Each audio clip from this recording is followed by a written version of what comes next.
What's going on, guys? It's Nick here, back with another video.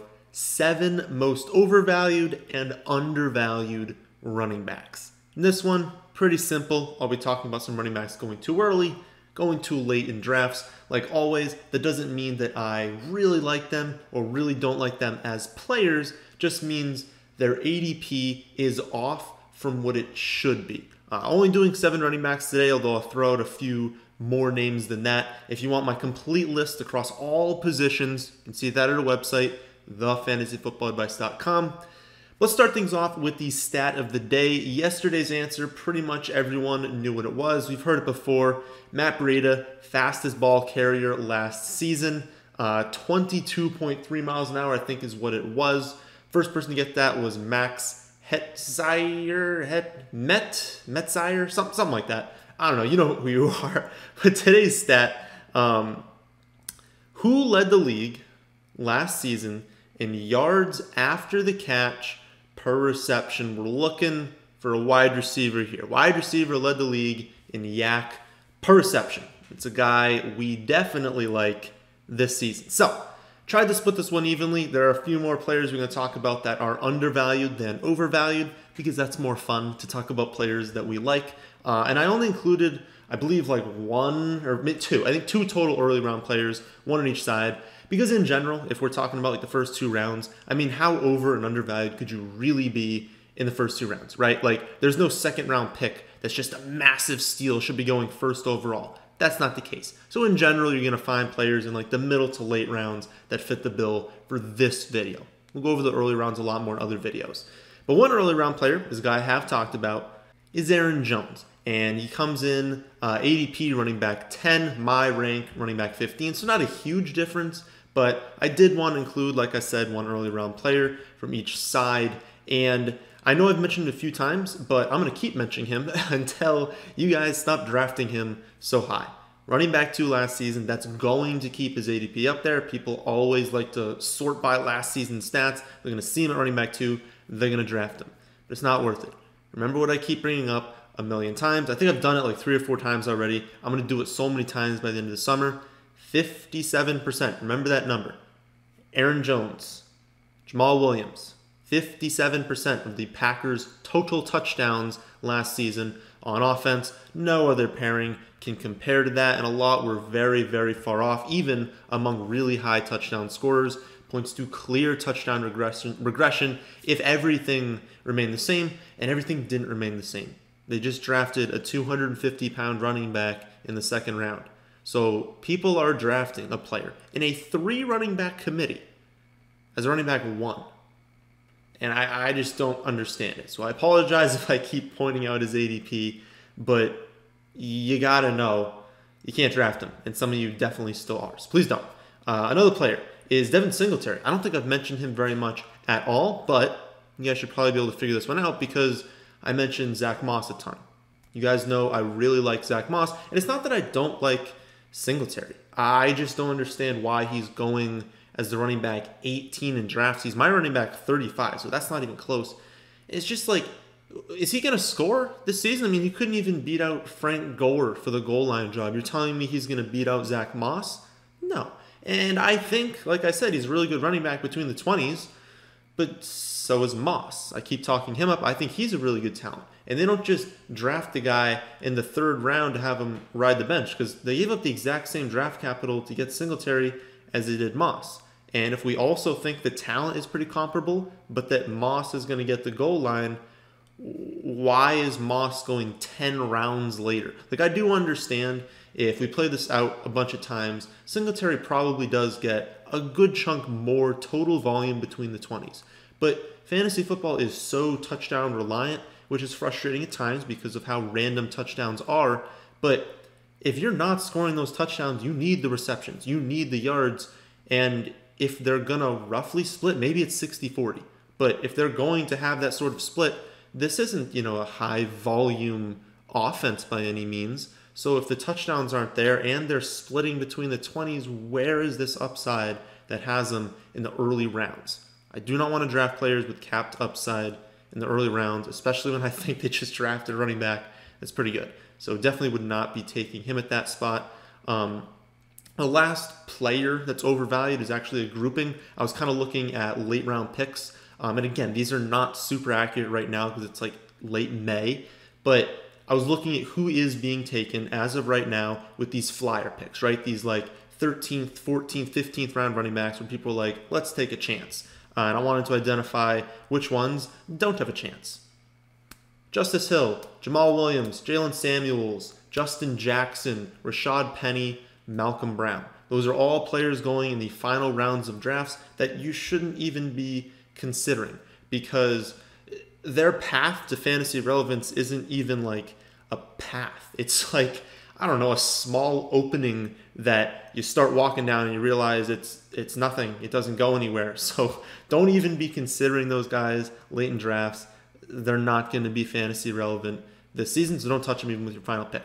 A few other players that are overvalued, but that I've kind of mentioned in videos already this week, and I don't want to talk about the same players too much. Bell, Fournette, Mack, and Mostert, those are guys that I have the most behind ADP and ECR. But again, I've talked about them a lot, so I don't want to go over them too much. Other side, over or undervalued players. So people who are being taken much below where they should be. 1, Jonathan Taylor. I keep talking him up, and yet every single time I take him in these mock drafts, you guys hate it. Like, the top comments are always like, why are you taking Jonathan Taylor? I think I took him in like the 4th or 5th round last time. He's going as running back 25. I have him as running back 13. This is a really big difference that you don't usually see in these early rounds. But again, I don't understand why you guys don't like him so much, so I'm going to try and convince you this time around. All right, let's assume the Colts run the ball the exact same number of times they did last season. There's plenty of reasons to believe that they will run the ball more this year. Let's be safe, and let's say they do the exact same amount as last season. That's 399 carries. We know they want to use Hines, but they want to use him as a receiver. They don't want to be giving him a bunch of carries, so he's probably going to be around like 20 carries. That leaves around 379, we'll call it 375 carries for Mack and Taylor, which we do expect to be split around 60-40 in favor of Taylor.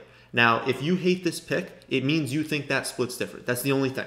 If you think the split is 60-40 Mack, I would like to know what evidence you have that would confirm that, because I don't see a case for having a take like that. Taylor is clearly the superior running back. He's got much more draft capital invested in him. And it doesn't matter with this whole people saying, oh, camp's going to be shortened. That doesn't really matter that much for running backs. Wide receiver? Oh, yes, it matters. Tight end? Oh, my goodness. If you got a rookie tight end who's not in camp, don't touch him. Like, he's not going to do anything in the first year. Those positions matter. And then, of course, some positions on like defense and offensive line, they're going to matter too. But running back is probably the position that matters the least of any in football. You can just throw a talented running back out there, he's going to be fine. And we see it all the time when people get traded the next week. They do really well. Look at Kenyon Drake last season. That doesn't happen as much for other positions. So if we see the split that I expect, 60-40 in favor of Taylor, it means Taylor should be getting around 225 carries. And we know the Rivers loves to target running backs. So he gave Eckler and Gordon and Jackson, combine those three, 174 targets last season. And that's with Gordon missing part of the season. So even if we want to give Hines like 80 targets, which is being generous, that still leaves room for a 40 reception season from Taylor. And 225 carries and 40 receptions behind one of the best offensive lines in football with one of the best screen quarterbacks in the game is enough volume to be a running back one. And that's on a 60-40 split, which leaves upside for Mack to just completely get overtaken, for Taylor to get 70% of the running back carries, which is entirely in his range of outcomes. He's that good. So his ADP is great right now, assuming that 60-40 split. But what happens if the split comes closer to 70%? Now he just crushes his ADP. So I'm really hoping we keep getting this news that's hyping up Mack so that people keep drafting Mack and just kind of avoiding Taylor a little bit until closer to the middle rounds, because Taylor will be on all of our teams if that keeps happening. That's a really good thing. Second running back is Kareem Hunt. Running back 28 ADP, my running back 21. Another player that every time I take him and I like hype him up a ton in these mock drafts, people are getting confused. And I don't know why. Because I really think he's one of, if not the best picks in drafts right now. So I'm including him in videos every chance I can get until 100% of you guys are just convinced to take him everywhere. So what do we know about his role? Well, he returns from his 8-game suspension last season, immediately commands 37 receptions over the final 8 weeks, which simple math will tell us is 74 over a full season. That's enough, and was enough, to outscore Chubb in 4 out of 8 weeks in half PPR and 6 out of 8 weeks in full PPR. Now, I know we can't just extrapolate that over a full season, call it a day, right? But can we just remember what this kid did in his first 2 seasons?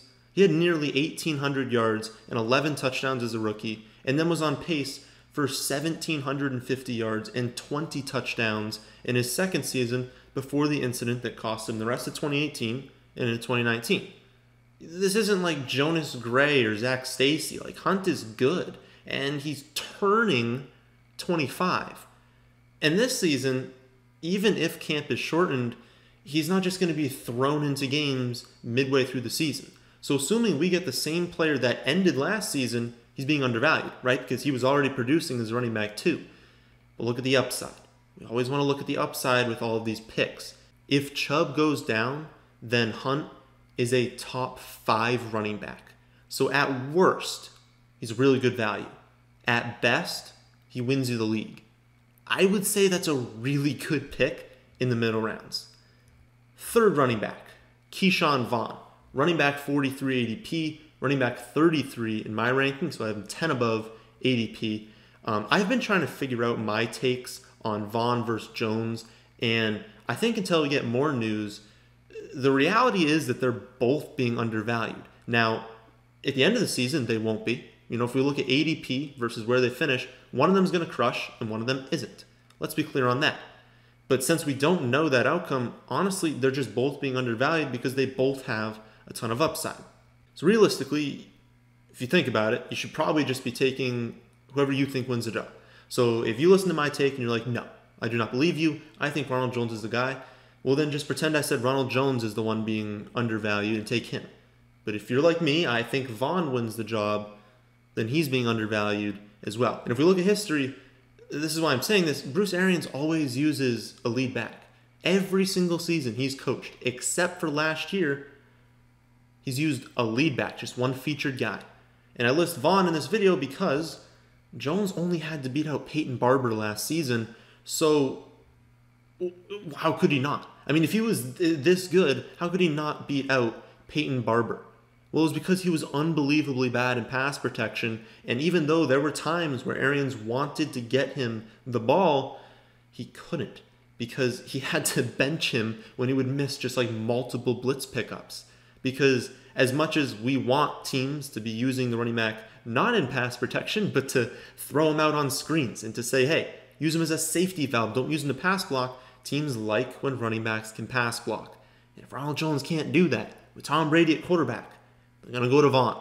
So can he improve in that area over the summer, over the offseason, and win the job? Absolutely. And that's your case for taking him ahead of Vaughn later in drafts.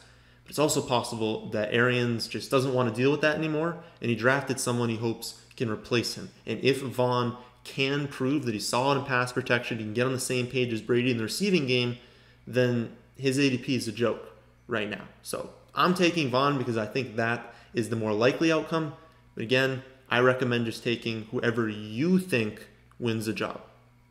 Final running back we will talk about for undervalued is Joshua Kelley. Running back 72 ADP, my running back 51. This one's less about him being this like massive steal that is just a lock to go off, and more just that, remember those names I talked about earlier in the video that like, why are you taking them late?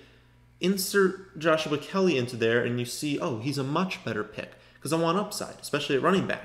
And he's the pretty clear running back 2 behind Eckler, and we know they don't want to feed Eckler a bunch of carries. So he'll open the season with a role on early downs, it won't be a big role. And he's not going to be a fantasy producer right away. He's going to have that role. He's going to have a role in the red zone. And he will be a workhorse if Eckler got hurt, because he's great in pass protection. He's a solid receiving option. And all he has to do is beat out a former 7th-round pick who's not all that great in Justin Jackson. So, upside. Eckler goes down. Kelley is immediately fantasy relevant. And even if he doesn't go down, if you were in just this horrible situation where you had all these injuries, well, he's probably going to get some early down work. He's probably going to score some touchdowns. So could he get you by in a week? Maybe. And he probably shouldn't be the running back 72 if that's the case. So, those are some running backs that I think are the most over and undervalued as of right now, as of late May. Obviously, ADP is going to change. So if you want my updated list of people to target, to avoid, check it out at our website, thefantasyfootballadvice.com. But that's the end of this one. I hope you all did enjoy. If you did, how about hitting the like button? And how about subscribing to the channel if you're new? Thanks for watching.